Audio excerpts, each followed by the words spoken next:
gambar kemah suci.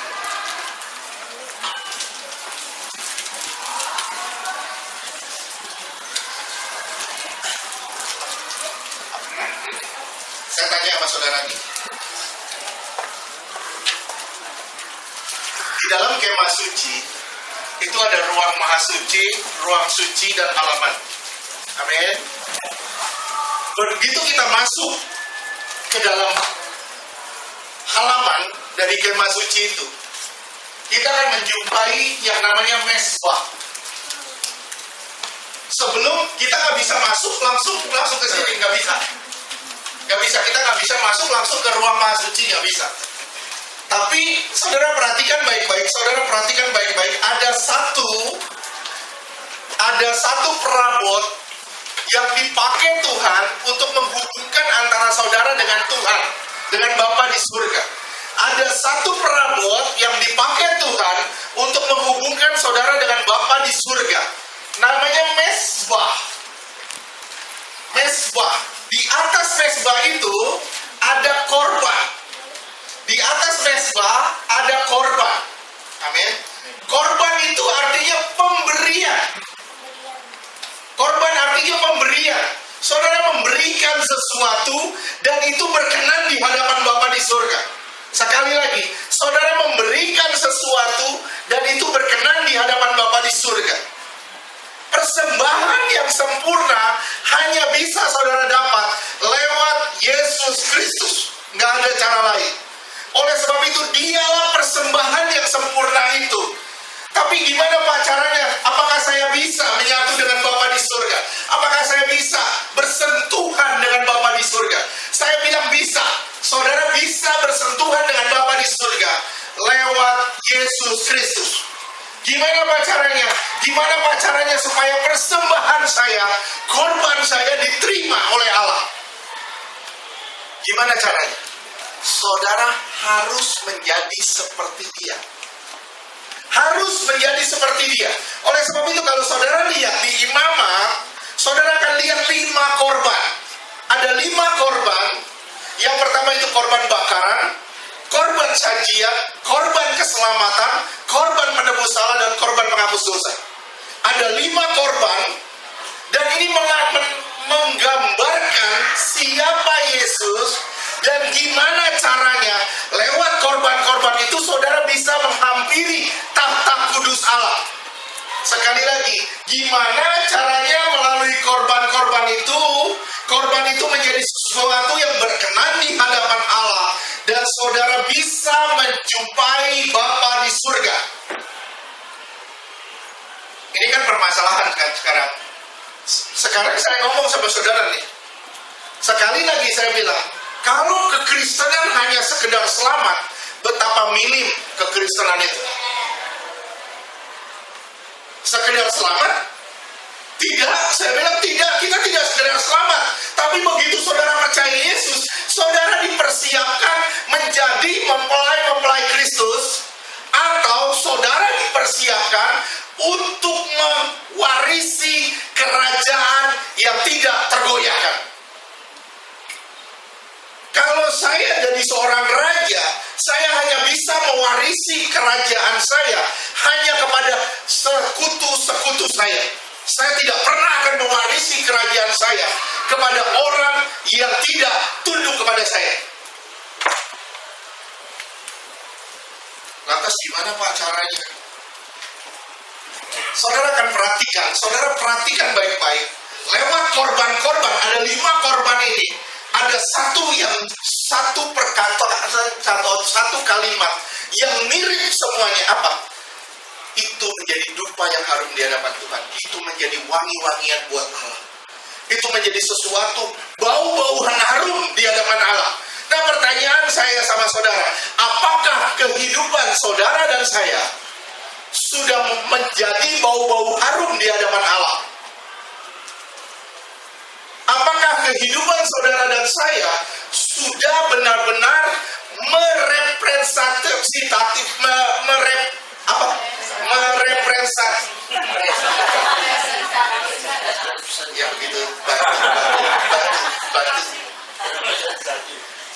representatif. gara-gara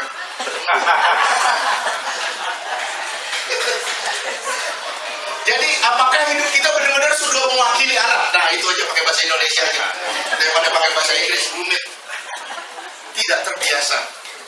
Oke, apakah hidup kita benar-benar sudah mewakili kehadiran Allah? Kalau hidup kita benar-benar sudah mewakili kehadiran Allah, hidup kita menjadi dupa yang harum di hadapan Allah. Amin.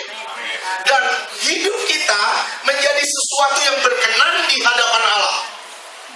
Sekali lagi saya ngomong, berkali-kali saya ngomong sama saudara, berkali-kali saya ngomong sama saudara. Firman Tuhan ini roh. Roh yang akan menghidupkan saudara dan mengubah saudara, mematikan daging saudara. Tapi permasalahannya sekarang, firman Tuhan telah banyak dipelesetkan untuk menghidupkan daging manusia lagi. Gimana caranya? Saudara datang ke Tuhan, saudara cari berkat. Saudara diajarin di mimbar, siap diajar di mimbar, hanya gimana caranya saudara minta dan saudara mendapat. Gimana caranya saudara cari dan saudara dapat. Gimana caranya saudara ketuk dan saudara dapat. Tapi saudara tidak pernah belajar gimana caranya hidup saya menjadi dupa yang harum di hadapan Allah. Gimana caranya hidup saya menjadi sesuatu yang berkenan bagi Allah. Gimana caranya hidup saya benar-benar menjadi wangi-wangian di hadapan Allah. Sebenarnya ini yang paling penting dari kekristenan. Tapi di gereja sekarang tidur. Betul. Jemaat dibuai dengan segala sesuatu kenikmatan. Akhirnya apa? Jemaat mencari jalan keluar untuk masalahnya, bukan jalan keluar untuk perubahan hidupnya. Sekali lagi, jemaat diajar untuk mencari jalan keluar buat masalahnya, tapi tidak pernah diajar untuk mencari jalan keluar. Gimana caranya hidup saya menjadi dupa yang harum di hadapan Allah? Ini yang paling penting dari kekristenan sebenarnya. Sekali lagi saya bilang, firman Allah itu roh. Jangan diplesetkan jadi daging. Kalau ini dijadikan daging, saudara salah menerjemahkan isi hati Allah. Saudara akan jadi peminta-peminta. Saudara gak pernah belajar menyerahkan hidup saudara buat Allah. Amin. Saudara gak pernah belajar untuk gimana caranya hidup saudara menjadi korban bagi Allah, menjadi harum di hadapan Allah.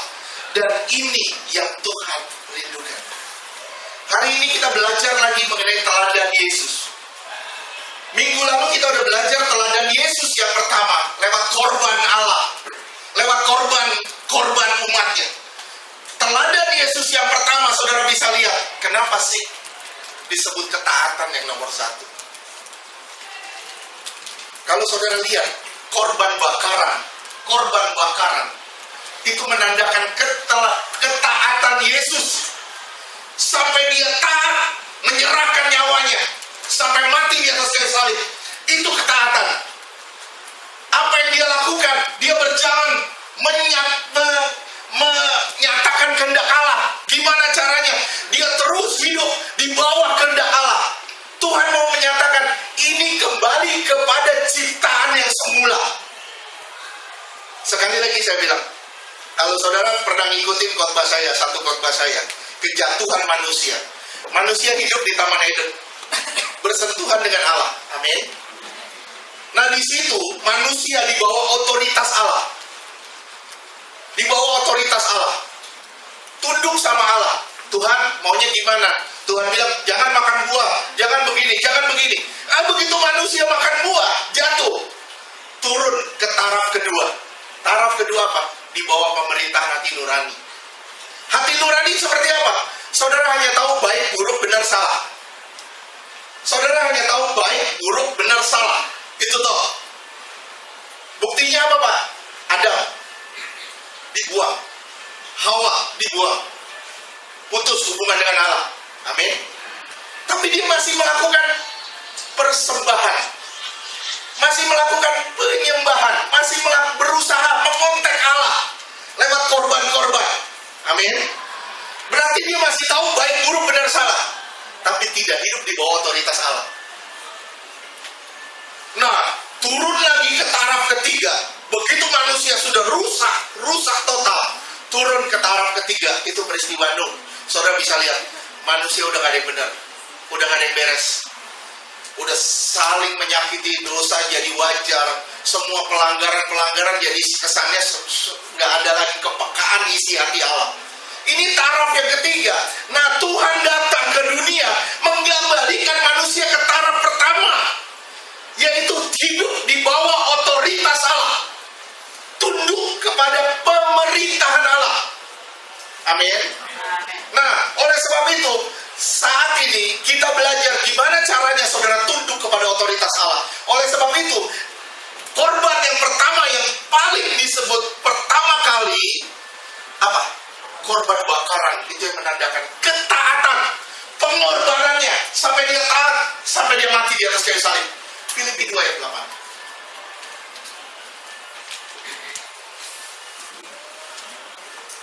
Filipi 2 ayat 8. Dan dalam keadaan sebagai manusia, ia telah merendahkan dirinya dan taat sampai mati, bahkan sampai mati di kayu salib. Iya, dia sampai taat, dia sampai mati di kayu salib. Nah, kalau saudara yang minggu lalu nggak ikut, saya kasih tahu sedikit. Ini korban ini dasarnya adalah binatang. Binatang itu punya kehendak. Amin. Tapi kehendak manusia harus tunduk di bawah kehendak Allah. Oleh sebab itu, ini yang kita lagi pelajari. Gimana caranya saudara sama Tuhan itu seperti baut sama mur. Semakin saudara kencang, semakin saudara nggak bisa loss, terikat sama Tuhan. Betul? Tapi kalau saudara mulai kendor-kendor, doa saudara mulai kendor, hubungan saudara mulai kendor, gampang sekali saudara dicabut. Gampang sekali saudara dicabut. Oleh sebab itu, saya dorong saudara terus, saya ngomong terus di mimbar, supaya saudara punya hubungan yang erat dengan Tuhan. Supaya benar-benar saudara terikat dengan Tuhan, menyatu dengan Tuhan, sampai saudara nggak bisa lepas lagi. Di sini Paulus bisa ngomong, siapa yang bisa memisahkan aku dari kasih Allah? Penderitaan kecil, masalah kecil, dia bilang. Apa yang bisa memisahkan aku dari kasih Allah? Baru sakit, baru nggak ada duit, baru begini, baru begitu. Paulus bilang apa? Itu mah soal mudah. Nggak ada yang bisa memisahkan aku dari kasih Allah. Kalau saudara sudah sampai ke taraf ini, saya yakin apapun yang saudara butuhkan, sebelum saudara minta, Tuhan telah siapkan. Beri kemuliaan buat Tuhan. Permasalahannya di mana? Nyampe ke taraf itu butuh matiin daging saudara. Salah satu pematian kedagingan adalah saudara duduk diam di hadapan Tuhan. Daging kita nggak mau, betul nggak? Daging kita nggak mau duduk diam di hadapan Tuhan 1 jam aja. Daging kita nggak mau. 15 menit udah gatal satu badan, udah mulai garuk-garuk. 20 menit udah mulai panik, udah mulai pikiran jalan. Kompor udah dimatiin belum ya? Pintu udah dikunci belum ya? Ini udah begini, udah belum? 20 menit udah mulai gusar. 30 menit udah mulai rasa pegel, kesemutan, sakit, udah mulai melek mata sebelahnya lagi, udah mulai. Kenapa? Karena kita tidak terbiasa di situ. Saya kasih tahu sama saudara, saya mulai dari 20 menit. Saya mulai dari 20 menit. Bangun hubungan, start dari 20 menit. 20 menit naik, terus naik. Sampai suatu hari saudara udah kontak terus sama Tuhan. Dimanapun saudara ada, saudara bisa ngomong terus sama Tuhan. Dan orang yang sampai ke tingkat ini, saya bilang, Tuhan bilang, jarang ada. Betul. Saya nggak bilang saya udah nyampe. Saya nggak bilang saya udah nyampe. Saya lagi belajar. Tapi Tuhan bilang, jarang orang yang kayak gini. Buktinya mana? Saudara lihat, 12 Rasul Yesus. Siapa yang mau tinggal di dadanya Tuhan? Cuma satu. Cuma satu yang mau tinggal di dadanya Tuhan. Yang mau dengar detak jantung Tuhan. Yang mau merasakan isi hati Tuhan. Yang mau dengar pikiran dan perasaannya Tuhan. Cuma satu. Oleh sebab itu, gak salah kalau Yohanes dibilang apa? Ada orang yang akan melihat surga sebelum dia mati. Dan itu Yohanes.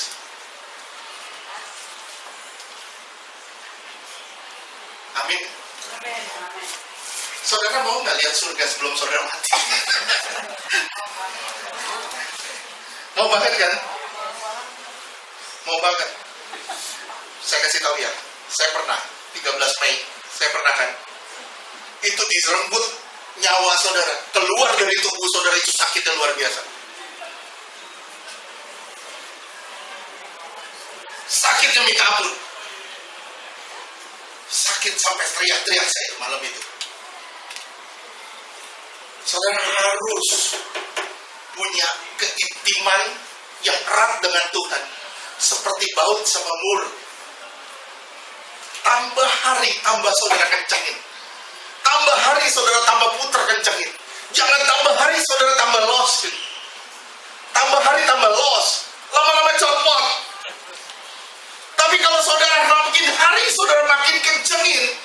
Waduh, baut ini makin lama gak bisa terbuka, gak bisa dipisah lagi. Suatu hari kalau ini udah sampai karatan, udah gak bisa lagi, pakai apapun udah gak bisa. Satu-satunya cara mesti dipanasin. Dan Tuhan bilang, kalau saudara sudah menyatu seperti ini, Tuhan bilang, gue panggil lo memerintah bersamaku. Dan itulah puncak kekristenan sebenarnya. Sekali lagi, itu puncak kekristenan. Puncak kekristenan bukan ketika saudara meninggal, saudara bilang, Tuhan, saya percaya Engkau, saudara selamat. Saudara masuk kelas kacangan. Saya bilang, Kristen kacangan. Tapi gimana caranya saudara hidup bagi Yesus? Hidup bagi Yesus tiap hari saudara mati bagi dosa. Susah ya Pak mati bagi dosa? Iya susah. Gimana caranya saudara mau mati bagi dosa? Kalau saudara nggak pernah menyatu dengan Kristus. Kalau saudara udah nyatu dengan Kristus, saudara akan ngerasain ketika saudara bikin dosa, saudara akan ngerasain seperti tertusuk di dada saudara. Aduh Tuhan, sakit banget nih, saya nggak boleh bikin ini. Saya nggak boleh bikin ini. Bahkan orang di sekitar saudara yang sedikit ulah, saudara yang bisa sakit, ngerasain sakit. Pernah gak sih ngalamin gitu? Pernah gak sih? Pernah kan? Saudara pernah ya ngalamin gitu ya? Orang lain yang bikin salah, saudara bilang, lu gak boleh begini, aduh gue sakit. Gak bisa, kenapa? Karena saudara udah menyatu dengan Tuhan dan saudara udah tahu ini benar. Yang benar kayak gini. Dan Tuhan mau saudara sampai ke tingkat itu, berkorban. Dalam teladan yang pertama ditekankan adalah ketaatan sebagai suatu persembahan. Korbannya adalah makhluk hidup. Oleh sebab itu makhluk hidup punya kehendak. Makhluk hidup punya kehendak dan kehendaknya harus tunduk pada kehendak Allah, pada otoritas Allah. Di sini Tuhan datang mengembalikan posisi manusia dari manusia yang berdosa di tingkat 3 kembali ke tingkat pertama, di bawah otoritas Allah dan di bawah pemerintahan Allah. Kalau saudara kembali kepada tingkat pertama, saya kasih tahu sama saudara, sudah pasti saudara punya tempat di surga dan sudah pasti saudara memerintah bersama dengan Dia dalam Yerusalem baru. Saya nggak bilang saudara memerintah di langit baru bumi baru, langit baru bumi baru, tidak. Tapi saudara harus masuk dalam Yerusalem baru. Di situ tingkat orang-orang sempurna yang hidupnya sama seperti hidup Yesus. Amin. Dan Tuhan maunya sampai ke situ. Gimana Pak kalau saya nggak sampai? Saudara akan digodok, terus digodok. Kalau saudara menang, baru saudara bisa di situ. Wih, godoknya sakit Pak. Sakit godoknya. Penggodokan itu sakit. Nah, korban yang pertama, ketaatan, itu berhubungan dengan korban kedua, korban sajian. Korban sajian itu apa Pak? Korban sajian. Korban sajian, korbannya itu tumbuhan. Tidak ada unsur hewan. Semua unsur tumbuhan. Yang pertama, saudara harus mengerti kehendak Allah atau isi hati Allah. Di sini saya sebut inilah standar kekristenan. Standar kekristenan yaitu hidup yang sama seperti Yesus waktu hidup di dunia. 1 Yohanes 2 ayat 6. Jadi kalau saudara nanya, Pak, standar kekristenan itu apa? Nih, standar kekristenan. 1 Yohanes 2 ayat 6. Barang siapa mengatakan bahwa ia ada di dalam Dia, ia wajib hidup sama seperti Kristus telah hidup. Wajib. Harus. Saudara harus hidup sama seperti hidup Yesus hidup. Kalau Yesus kudus, saudara harus kudus. Ini standar kekristenan. Dan ini gak bisa dirubah. Efesus 4 ayat 15. Efesus 4 ayat 15. Tetapi dengan teguh berpegang kepada kebenaran, di dalam kasih kita bertumbuh di dalam segala hal ke arah Dia, Kristus yang adalah kepala. Kita bertumbuhnya ke atas, terus ke arah Dia, terus ke arah Dia. Makin lama, saudara harus makin serupa dengan Dia. Kalau saudara bertumbuhnya ke bawah, saudara makin lama makin serupa dengan dunia. Saudara udah berapa tahun ikut Yesus? Lihat, perhatiin. Udah berapa tahun ikut Yesus? Sudah banyak belum sisi manusia saudara yang terbuang? Udah banyak belum? Udah banyak. Saudara udah banyak berubah belum? Sudah banyak berubah. Tapi pertanyaannya, masih ada nggak yang belum berubah? Masih ada nggak? Kalau saudara bilang, masih banyak Pak yang belum berubah, saya kasih tahu sama saudara, kita harus gusar buat semua yang belum berubah dalam diri kita. Kenapa? Bayangkan ketika ntar malam Tuhan datang jemput saudara.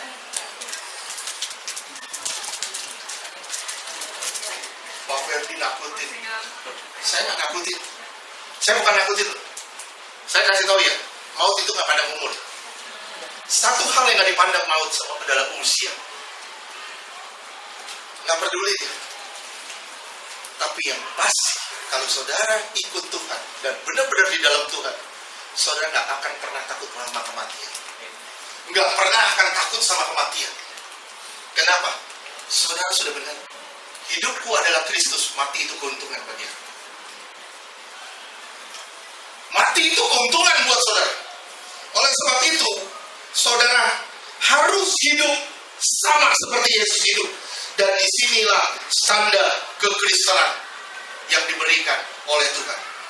Korban bakaran itu dibeli sesuai dengan kemampuan. Korban bakaran ada 3, betul? Kalau saudara kaya, saudara akan beli lembu. Kalau saudara setengah kaya, saudara akan beli anak domba. Tapi kalau saudara orang nggak punya, saudara akan beli burung tekukur, burung merpati. Apa artinya? Apa artinya? Sesuai dengan standar saudara, pengenalan saudara akan Tuhan, itulah yang saudara harus berikan buat Tuhan. Permasalahannya apa? Banyak orang Kristen sekarang tahu, tapi belaga nggak tahu. Banyak orang Kristen sekarang tahu banyak. Orang Kristen sekarang pintar-pintar. Wah, ngerti banyak hal, tapi belaga nggak tahunya jauh lebih banyak. Sedih. Kita melihat kekristenan sedih, benar? Kenapa? Di mana pengorbanan yang sesungguhnya? Di mana pengenalan kita akan Allah? Di mana pengenalan akan isi hati Allah yang sebenar-benarnya? Kalau Kalau kita diemin terus hal seperti ini, saya yakin loh, kekristenan saudara bukan mengalami kemajuan, tapi kemerosotan. Kekristenan saudara tidak akan pernah bertumbuh. Sebentar kita mau Natal. Sebentar lagi kita mau Natal. Saya nggak ngerti Tuhan bilang tema Natalnya apa. Aku diubahkan. Pertanyaannya, sudah setahun kita lewati Natal. Sekarang benar nggak? Ada perubahan dalam diri kita? Di mana perubahannya? Oh, dulu saya kurus Pak, dulu saya 90 kilo, sekarang 95. Bukan itu, dulu saya nggak ada jerawat Pak, sekarang banyak jerawat. Bukan itu, lu kotor, nggak pernah cuci muka. Bukan itu. Tapi gimana caranya? Dulu kita kotor dalam arti rohani. Sekarang rohani kita benar-benar sudah dibersihkan. Benar gak? Darah Yesus sudah membersihkan hidup kita dan menjadikan kita manusia-manusia yang baru. Inilah kerinduan Tuhan. Sesuai dengan kemampuan saudara, saudara akan membeli korban bakaran itu. Tambah saudara mengerti kebenaran Tuhan, kebenaran Tuhan mengerti, kaya akan kebenaran, saudara akan beli lebih banyak, lebih mahal. Sekarang saudara lihat di Wahyu 3 ayat 17 dan 18. Wahyu 3 ayat 17, karena engkau berkata, aku kaya dan aku telah memperkayakan diriku dan aku tidak kekurangan apa-apa. Dan karena engkau tidak tahu bahwa engkau melarat dan malang, miskin, buta, dan telanjang. Saudara tahu firman, tapi saudara tidak menjadi pelaku firman. Saudara bilang saudara kaya. Oh, saya kaya akan firman, saya ngerti firman Tuhan. Iya, saudara kaya. Tapi kalau saudara tidak malah jadi pelaku-pelaku firman, saudara miskin, saudara melarat, saudara telanjang.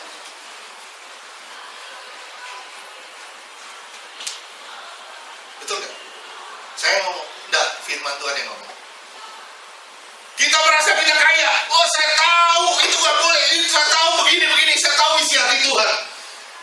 Istilahnya gini, saudara tahu isi hati Tuhan, tapi saudara tidak jalani isi hati Tuhan. Saudara miskin, melarat, telanjang.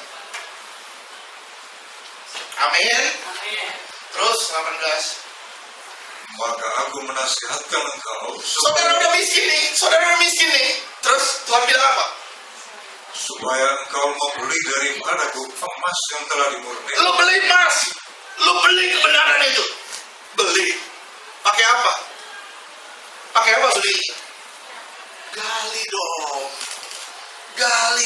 Belajar lagi dong. Makanya keselamatan, saya bilang, keselamatan saudara sudah terima. Secara de jure, saudara sudah miliki keselamatan itu. Tapi secara de facto, saudara harus mengusahakannya. Kerjakanlah keselamatan itu dengan takut dan gentar. Keselamatan itu dikerjakan, bukan work for. Saudara menjadi pelaku firman, bukan untuk mendapatkan keselamatan. Tapi saudara menjadi pelaku firman, karena saudara sudah diselamatkan. Walk out. Jadi saudara berlatih supaya saudara benar-benar keselamatan itu jadi nyata. Tapi kalau saudara nggak pernah berlatih, gimana caranya saudara bisa dapat keselamatan yang sesungguhnya?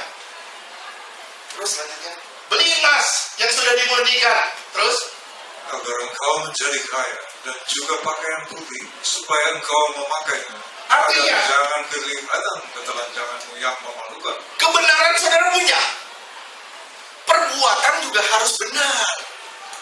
Perbuatan saudara harus benar, pakaian putih juga diperlukan. Terus, dan lagi minyak untuk melumas matamu, supaya engkau dapat melihat. Roh Kudus, saudara harus penuh dengan Roh Kudus supaya saudara melihat manakah isi hati Tuhan, manakah kehendak Tuhan. Kalau saudara sudah sampai ke tingkat ini, persembahan saudara akan menjadi persembahan yang sempurna di hadapan Allah. Semakin saudara besar, semakin saudara kaya dalam Tuhan, semakin saudara menjadi sempurna. Sekali lagi, Semakin saudara kaya di dalam Tuhan, semakin saudara jadi sempurna. Semakin saudara kaya, semakin saudara bisa mempersembahkan yang terbaik buat Tuhan. Amin. Amin. Dan semakin saudara kaya, semakin saudara sempurna. Dan semakin besar persembahan saudara, semakin berkenan juga persembahan itu di hadapan Allah. Saya tidak bicara soal uang. Saya tidak bicara soal materi di sini. Tapi saya bicara soal hati saudara buat Tuhan. Saya bicara hidup saudara buat Tuhan. Saya bicara mengenai persembahan hidup saudara buat Tuhan. Tambah saudara kaya, tambah besar dia di dalam saudara. Tambah yang terbaik saudara bisa beri buat Tuhan. 2 Korintus 9 ayat 12. 2 Korintus 9 ayat 12. Saya bicara mengenai persembahan kasih nih. Saya bicara mengenai persembahan kasih ya. Sebab pelayanan kasih yang berisi pemberian ini bukan hanya mencukupkan keperluan-keperluan orang-orang kudus, tapi juga melimpahkan ucapan syukur kepada Allah. Ini banyak orang nggak ngerti. Saya nggak bicara soal gimana caranya saya memberi uang buat Tuhan. Bukan soal itu. Tapi gimana caranya hidup saudara beri buat Tuhan. Kalau saudara bisa beri hidup saudara buat Tuhan, banyak orang akan bersyukur dengan hidup saudara. Banyak orang akan bersyukur lewat hidup saudara. Pak Yobo, dia memberi buat Tuhan. Memberi buat Tuhan. Keluarganya akan melihat, inilah Bapak yang teladan. Inilah Bapak yang baik. Dan anak-anaknya akan berdoa, terima kasih Tuhan kau memberi Bapak yang luar biasa. Udah badannya gede, hatinya pun gede. Ya kan? Opung Rigo. Anak-anaknya, cucunya bisa bersyukur dengan keadaan dia. Kenapa? Karena dia sudah menjadi opung yang teladan. Itu luar biasanya. Amin. Dan saya harap kita semua menjadi teladan di tengah dunia yang rapuh ini. Kita semua benar-benar menjadi teladan hidup kita, menjadi persembahan bagi Tuhan, dan hidup kita benar-benar menyenangkan hati Tuhan. Dan kalau saudara sampai ke tingkat ini, banyak orang yang bersyukur dengan hidup saudara. Dan saudara akan lihat, benar, aku sudah diubahkan. Saya akan lihat berapa banyak sisi daging saudara yang sudah luntur sampai hari ini. Sekarang kita masuk di persembahan kedua, korban sajian. Wah Pak, tadi udah banyak itu baru korban bakaran. Iya, sekarang kita baru masuk di korban sajian. Korban sajian, bahan dasarnya bukan binatang tapi tumbuhan. Baca Imamat 2 ayat 1. Imamat 2 ayat 1. Apabila seseorang hendak mempersembahkan persembahan berupa korban sajian kepada Tuhan, hendaklah persembahannya itu tepung yang terbaik, dan ia harus menuangkan minyak serta membubuhkan kemenyan ke atas. Oke, saya jelasin sedikit ya. Persembahan korban sajian itu bahannya bukan binatang atau makhluk hidup. Bukan binatang, tapi tumbuhan. Ini artinya apa? Kalau yang pertama itu bicara binatang, itu kita bicara mengenai ketaatan. Ketaatan itu menjadi dupa yang harum di hadapan Tuhan. Amin. Nah sekarang pertanyaan saya, kalau hidup saudara harus menjadi korban bagi Tuhan, menjadi dupa yang harum di hadapan Tuhan, apakah saudara sudah menjadi orang yang taat kepada Tuhan? Kalau saudara bilang, wah belum Pak, berarti saudara belum mempersembahkan hidup saudara buat Tuhan. Sekarang yang kedua, saya bilang, ini bahannya tumbuhan. Kita bicara mengenai korban yang kedua, itu artinya hidup yang bertumbuh di dalam kebenaran. Hidup yang bertumbuh di dalam kebenaran. Jadi korban yang kedua adalah pertumbuhan rohani. Di mana rohani saudara, roh saudara semakin hari semakin besar, sisi daging saudara semakin hari semakin sempit. Bahkan saya bilang sampai daging saudara mati, nol. Ingat 2 minggu lalu saya bilang apa? Orang yang paling kaya adalah orang yang gak punya apa-apa selain duit. Otaknya cuma duit. Itu orang paling miskin. Orang yang paling kaya apa?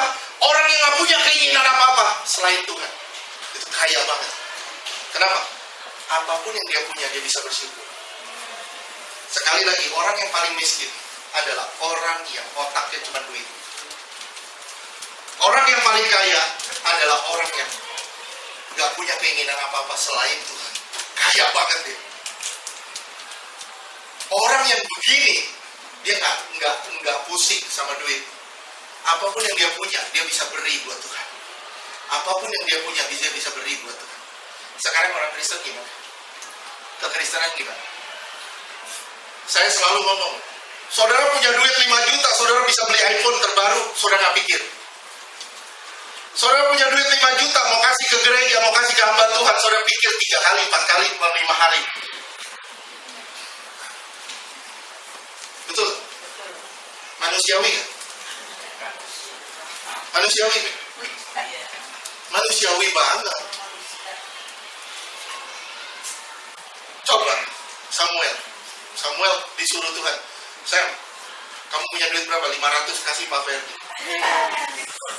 Dia pasti bilang, oh dalam nama Yesus, bukan suara Tuhan. Dalam nama Yesus, pergi dalam nama Yesus.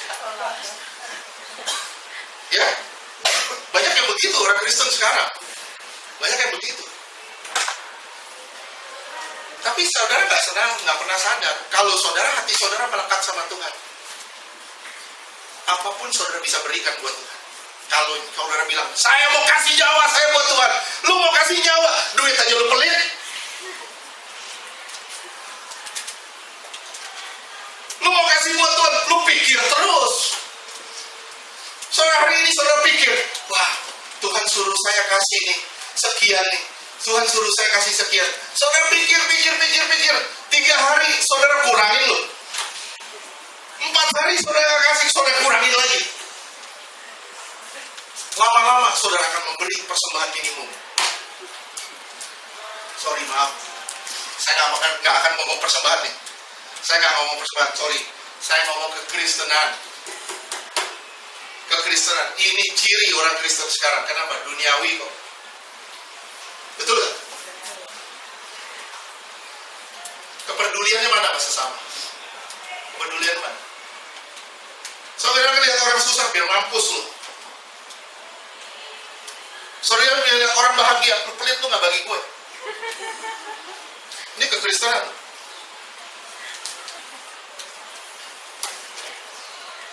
Harusnya saudara akan lihat, saudara rasa tergugah.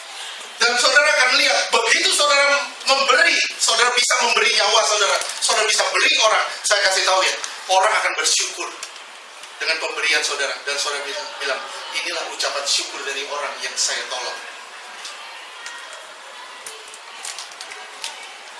Oke? Enggak, tenang aja, saya nggak lama-lama ngomong duit. Oke, kita lanjutkan. Saya bukan fokus saya di situ ya. Sorry ya, saya nggak fokus di situ ya. Saya fokusnya di mana? Saya fokusnya di persembahan hidup saudara buat Tuhan. Saudara bilang, Pak, saya kasih 10%. 10% itu minimal. Saya nggak pernah ngomong per-10-an. Saya ngomong per-100-an. Devosi, kekristenan itu devosi, pengabdian. Perjanjian baru saudara kasih lihat saya 10%. Janda yang miskin, dia beri 2 peser seluruh penghasilan. Enggak 10%. Dan Tuhan bilang, itu yang paling besar. Kekristenan itu devosi, pengabdian. Oke, kita lanjutkan. Bahan dasar dari korban sajian itu bukan binatang tapi tumbuhan. Artinya, bertumbuh di dalam pengenalan akan Dia sebagai suatu persembahan. Saudara mengalami pertumbuhan rohani. Pertumbuhan rohani adalah di mana Tuhan makin lama makin besar dalam hidup kita, dan kita makin lama makin kecil sampai kita nggak ada lagi, dan Tuhan yang memenuhi hidup kita. Dan inilah korban yang berkenan di hadapan Tuhan. Yang pertama, ketaatan.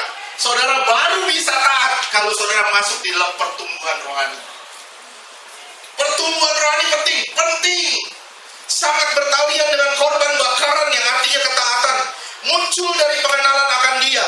Saudara mulai masuk di dalam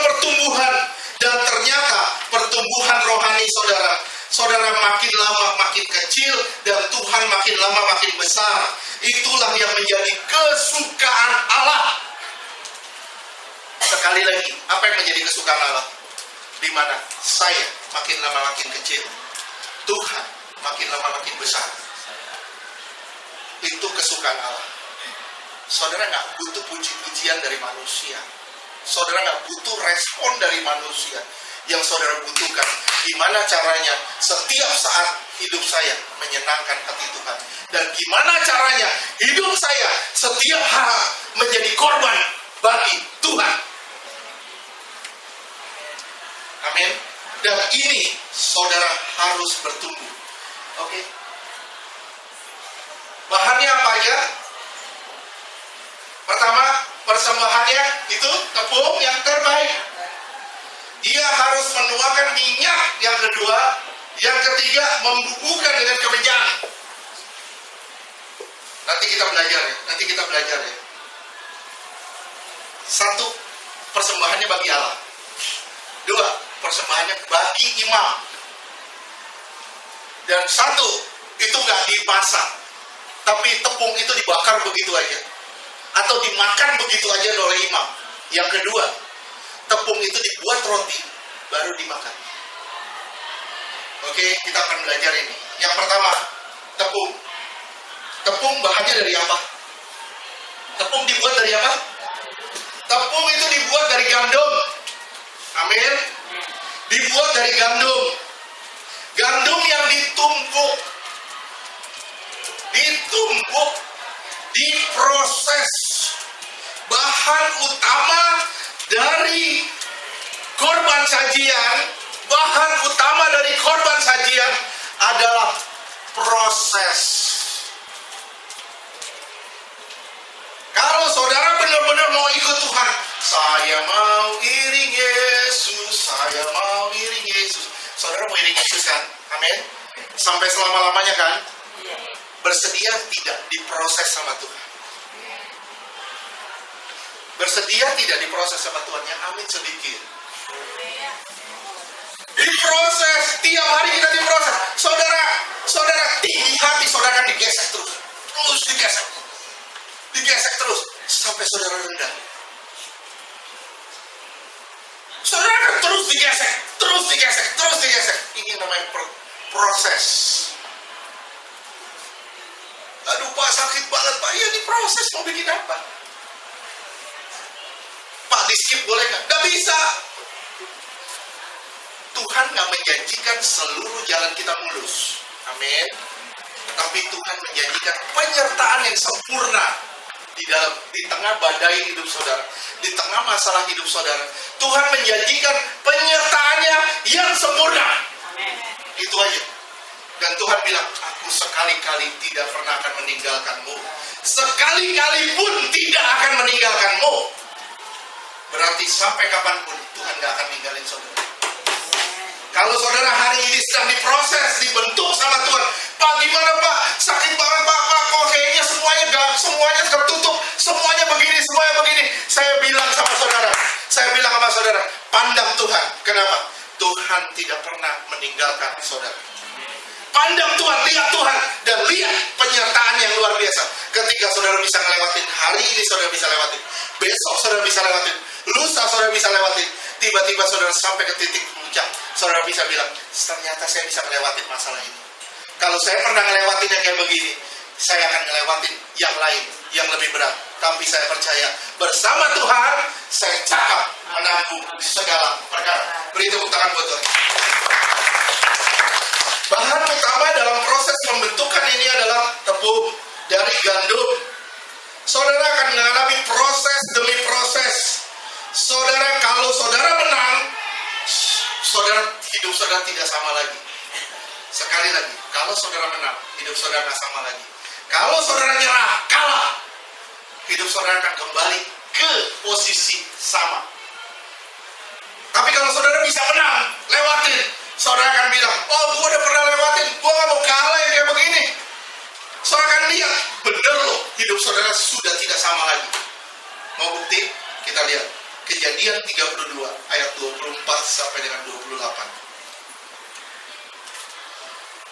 Kejadian 32 ayat 24. Lalu tinggallah Yakub seorang diri dan seorang laki-laki bergulat dengan dia sampai fajar menyingsing. Bergumul. Dia masuk di dalam tahap pergumulan. Proses kehidupan terus. Ketika orang itu melihat bahwa ia tidak dapat mengalahkannya, ia memukul sendi pangkal. Artinya apa? Tidak pernah menyerah. Berapa banyak dari kita nyerah? Kalau saudara mau nyerah, saudara bilang, jangan nyerah sama masalah. Tapi kalau saudara mau nyerah, nyerahlah sama Tuhan. Jangan sama masalah. Kalau saudara nyerah sama masalah, saudara akan kalah. Tapi kalau saudara nyerah sama Tuhan, saudara akan buktikan bersama Tuhan, saudara lebih dari seorang pemenang. Amin. Terus lanjutkan. Sehingga sendi pangkal paha itu terpelecok ketika ia bergulat dengan orang itu. Sendi pangkal paha ini melambangkan kekuatan. Kekuatan. Kalau saudara dihajar pangkal paha saudara, saudara akan terpelecok gitu. Begitu saudara terpelecok, saudara butuh tongkat untuk bisa berjalan. Artinya apa? Hidup saudara nggak sama lagi. Hidup saudara nggak sama lagi. Saudara butuh tongkat atau saudara butuh orang yang menggandeng saudara. Artinya apa? Ketergantungan saudara dengan Tuhan. Ketika saudara menang atas masalah, hidup saudara nggak sama lagi. Tapi saudara mulai bergantung sama Tuhan dalam segala hal. Dalam segala hal, saudara akan menggantungkan hidup saudara pada Tuhan. Dan saudara bilang, Tuhan, saya percaya kalau saya pernah melewati masalah-masalah seperti ini, yang rumit seperti ini, saya percaya Tuhan, hidup saya nggak sama lagi. Saya percaya hidup saya nggak sama lagi, dan saya percaya saya bergantung sama Tuhan yang tidak akan pernah mengecewakan saya. Dan hidup saudara seperti itu, saudara tidak akan tergantung pada materi atau uang. Saudara akan bisa bersyukur di dalam segala keadaan. Walaupun saudara tidak melihat apapun di depan saudara, tapi saudara percaya bersama Tuhan saudara akan lihat pelangi sehabis hujan. Amin? Percayalah, langitmu tidak selamanya gelap. Terus lanjutkan. Lalu kata orang itu, biarkanlah aku pergi karena fajar telah menyingsing. Sahut Yakub, aku tidak akan membiarkan engkau pergi jika engkau tidak memberkati aku. Jangan pergi dulu, berkati aku dulu. Gimana cara memberkati? Terus lanjutkan. Bertanyalah orang itu kepada, siapa namamu? Sahutnya, Yakub. Terus? Lalu kata orang itu, namamu tidak akan disebutkan lagi Yakub, tetapi Israel. Inilah berkat Tuhan. Artinya apa? Menjadi manusia yang baru. Saudara tidak sama lagi, saudara dipukul pangkal paha, saudara sakit, saudara mengalami proses kehidupan. Saudara bilang, Tuhan, kok begini? Tuhan, kok sakit banget? Tuhan, kok begini? Tuhan, kok begini? Saudara cuma bilang, terima kasih Tuhan. Tuhan memberi saya kekuatan dan saya percaya saya telah menjadi manusia yang baru lewat proses demi proses hidup saya. Beri kemuliaan buat Tuhan. Saudara telah menjadi manusia baru lewat proses demi proses hidup saudara. Tapi konyolnya ketika saudara diproses dan saudara tidak pernah belajar dari proses itu. Ketika saudara diproses, dibentuk, digiling, tapi saudara tidak pernah mau berubah. Begitu masalahnya lewat, saudara kembali lagi ke kehidupan yang lama. Saudara bilang, saya dirubah. Dirubah apanya? Kalau saudara kembali lagi pada kehidupan yang lama. Seharusnya ketika saudara diubah, mengalami proses, mengalami pembentukan, saudara belajar, jangan kembali lagi pada kehidupanmu yang lama. Oke? Amin. Firman Allah bilang apa? 2 Korintus 5 ayat 17. 2 Korintus 5 ayat 17. 2 Korintus 5 ayat 17. Jadi siapa yang ada di dalam Kristus, Di dalam Yesus, di dalam Kristus, ia adalah ciptaan baru. dia adalah ciptaan yang baru. Yang lama sudah berlalu, sesungguhnya yang baru sudah datang. Kalau saudara benar-benar di dalam Yesus, saudara pasti menjadi ciptaan yang baru. Yang lama sudah lewat, sekarang yang baru sudah datang. Karen yang lama sudah nggak ada, udah lewat. Sekarang yang hadir adalah Karen yang baru. Pak Ema yang lama sudah nggak ada, sekarang yang ada Pak Ema yang baru. Ini yang baru. Pakai baju baru, pakai jubah baru, hidupnya baru. Dan di sini disebut manusia baru. Tuhan maunya sampai ke tingkat ini. Tuhan bilang, ngapain aku datang? Ngapain aku sampai menyerahkan nyawa? Ngapain aku sampai mati di kayu salib dan menderita sedemikian rupa kalau aku tidak mengembalikan citra Allah yang semestinya? Aku datang untuk mengembalikan citra Allah. Sekali lagi minggu lalu saya bilang apa? Saudara tidak bisa menjadi peniru Allah. Tidak bisa. Saudara mau niru tingkah laku Tuhan, saudara akan jadi orang aneh. Tapi saudara, gimana caranya meniru Tuhan? Gimana caranya meniru Tuhan? Hidupin Tuhan di dalam saudara. Hidupin Tuhan di dalam saudara. Saudara hidupin dia, otomatis hidup saudara menjadi seperti dia. Amin. Hidupin dia. Hidupin aja. Hidupin aja dia. Bergantung sama dia. Saudara ngalamin masalah kan? Banyak ngalamin masalah kan? Saya yakin kita semua di sini lagi diproses sama Tuhan. Amin. Kita semua lagi diproses sama Tuhan, termasuk yang di mimbar. Kita semua lagi diproses. Tapi gimana caranya? Lewat proses ini kita belajar untuk tidak menjadi manusia yang lama. Lewat proses ini kita tinggalkan manusia lama kita dan menjadi manusia yang baru. Ingat, bahan yang pertama itu tepung. Saudara lewat proses pembentukan, saudara tidak menyerah, saudara menang. Tapi kemudian setelah saudara menang, hidup saudara sudah berubah. Nggak sama lagi. Saudara sudah bergantung sama Tuhan. Saudara tidak bergantung lagi sama materi. Saudara tidak bergantung lagi sama sesama saudara. Tapi yang saudara gantungkan harapan saudara hanya kepada Tuhan yang benar. Dan Tuhan rindu saudara sampai ke tingkat ini. Sekarang kita lihat gandum. Mungkin saudara sudah lihat di buletin, tapi saya akan bahas sedikit ya. Matius 13 ayat 21 sampai 30. Matius 13 ayat 21. Tetapi ia tidak berakar dan tahan sebentar saja. Apabila datang penindasan atau penganiayaan karena firman itu, orang itu pun segera murtad. Salah ayat 24. Ayat 24, sorry, maaf. Matius 13 ayat 24. Yesus membentangkan suatu perumpamaan lain lagi kepada mereka. Katanya, hal kerajaan sorga itu seumpama orang yang menaburkan benih yang baik di ladangnya. Yesus menaburkan benih yang baik di ladang. Sekali lagi, Yesus menaburkan benih yang baik buat saudara di ladang. Terus 25. Tetapi pada waktu semua orang tidur, datanglah musuhnya menaburkan benih lalang di antara gandum itu, lalu pergi. Makanya di buletin saudara lihat gereja yang tertidur. Gereja yang tertidur. Kenapa? Dulu murid-murid Yesus itu gencar banget memberitakan Injil kemana-mana, memberitakan firman kemana-mana. Terjadi transformasi kehidupan, terjadi perubahan. Tapi setelah itu, setelah lewat semuanya, setelah kekristenan lebih aman, udah mulai masuk benih jahat. Pengajaran yang aneh-aneh mulai masuk di situ. Kesannya benar, sama. Begitu tumbuh lalang, begitu tumbuh gandum, sama. Nggak ada bedanya.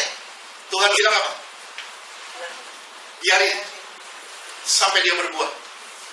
Biarin sampai dia berbuah. Karena kalau dicabut, cuma lalangnya dicabut, nggak bisa dibedain antara lalang sama gandum.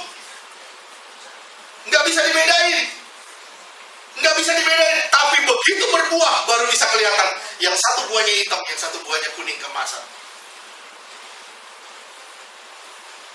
Amin. Ini tertidur. Nah, makanya saya bilang tadi, banyak gereja sekarang tidur. Yang diomongin apa? Mujizat, kemakmuran. Saya percaya sama mujizat masih ada sampai hari ini. Tapi saya ngomong sama saudara supaya saudara lebih mementingkan perubahan hidup saudara. Dan saudara mengalami proses demi proses dalam hidup saudara.